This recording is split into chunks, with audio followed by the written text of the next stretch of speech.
So you'll see that really the instructions are the same as far as selecting a minimum of 8 characters, letters, and numbers, but the UI has been updated. So we're going to go ahead and confirm a new password for this test patient. And you'll see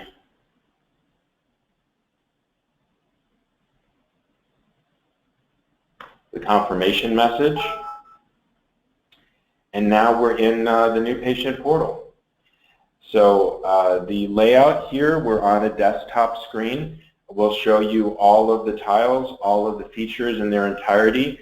But again, if we were on a smartphone, like an iPhone or a Droid, the screen would be formatted to fit to that device. And you'll see here that with this responsive design, it'll be easy for the patients to access all of the features from their smartphone.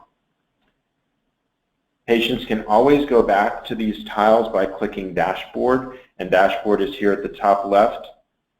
There's also a user guide for patients to have a quick user tutorial about the system.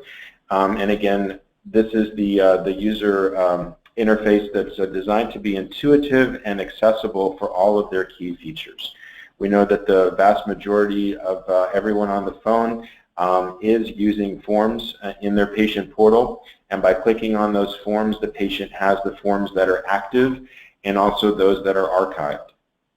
So again, by clicking on one of these forms, and I'd be able to access this form from a smartphone, again, reformatted to the size right here.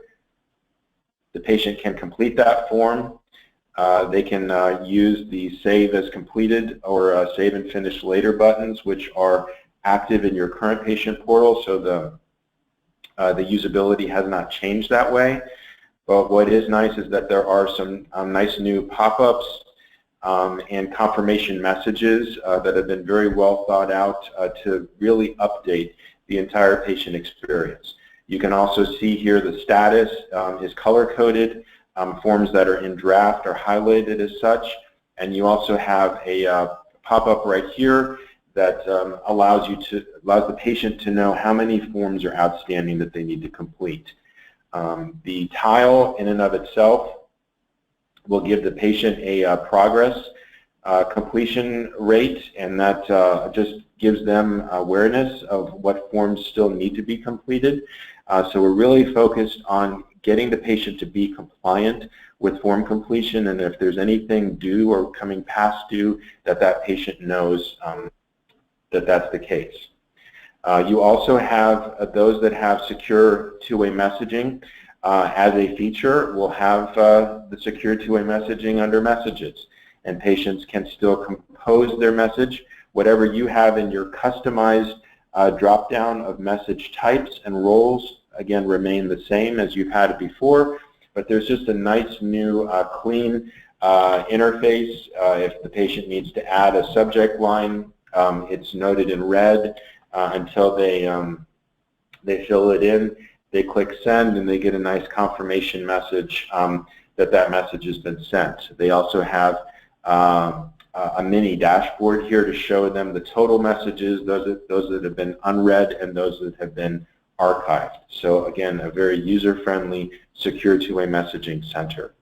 You also have the calendar. So most of you know that the calendar is populated either with calendar reminders that are coming from your template system. So those that are on a research study like energy oncology have templates that are automatically deployed once you select that study and the template, and that template has embedded with it the forms with time points and corresponding email reminders. Those email reminders are managed in this calendar.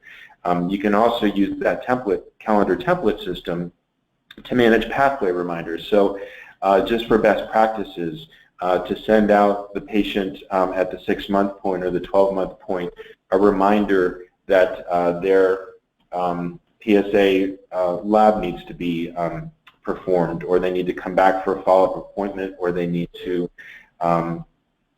also just complete their quality of life assessment.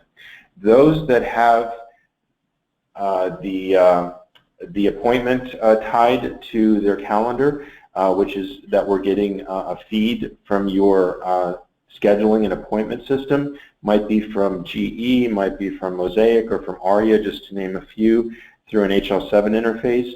Those appointments would also show up here, and we've separated appointments, which are events, and also reminders, which are calendar reminders. And now they are seen but also differentiated all on one calendar view.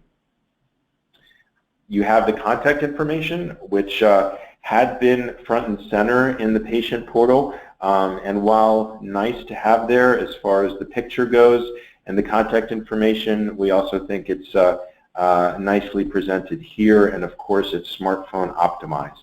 So the patient can access your contact information that remains as you had originally set it up, with any pictures and specific address and contact phone number, and any customized web links that you may have had us deploy will still be here in the contact section.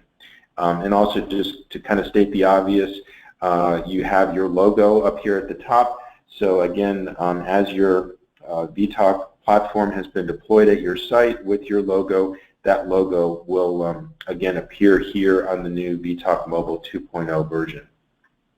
Those that are using VTOC for meaningful use can have the patient access their CCDA under visit summary. Again, that can be also accessed under the dashboard.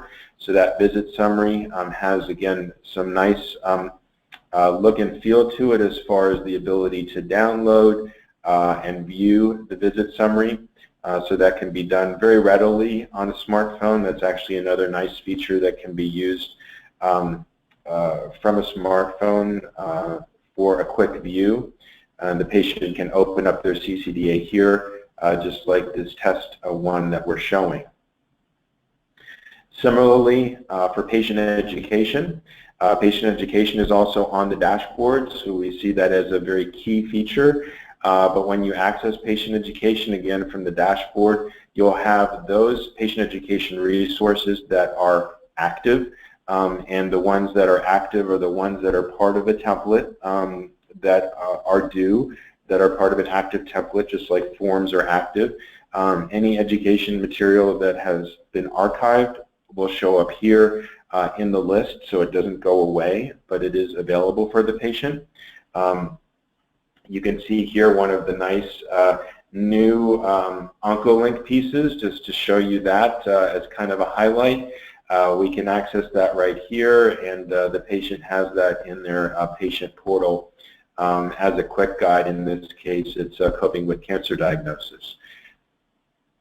And those, again, that are recently added and active patient education materials will show up with this this highlighted icon.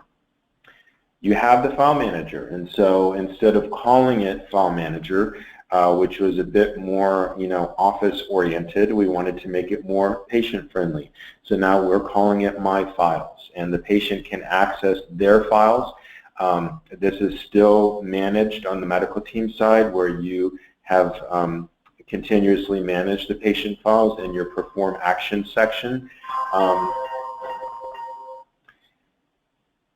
and being able to upload and download files there. And this is where the patient files are available.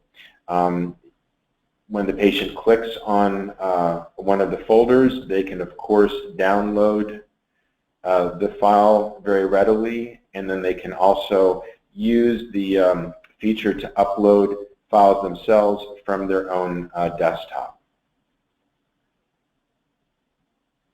Those that have the newsfeed implemented, we've got the newsfeed here under the newsfeed section, so that remains there as well. Those that use the beam status feature or the lab results feature will also have those readily available in the patient's dashboard with the left side navigation. And we also wanted to highlight that the patient's account management has been completely updated. So you've got account settings that are managed here. And this is where the patient can manage their email address and consent to receiving email notifications. Much more user-friendly location and much more accessible than it had been in the previous version of the patient portal. This is also a location that patients can update their password. So again, we're excited about the new user interface and the usability of it. For patients to contact Vision Tree, we've got the support page, and again, it's a new layout, user-friendly, where they can select a category of support and send us a quick support message. That's still accessible on the login page.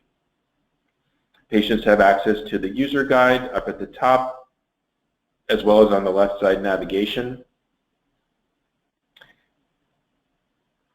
And again, just by going to the dashboard, making sure that we've covered all of the key features, and I believe that we have. So what we'd like to do is open it up now to the group to ask any questions.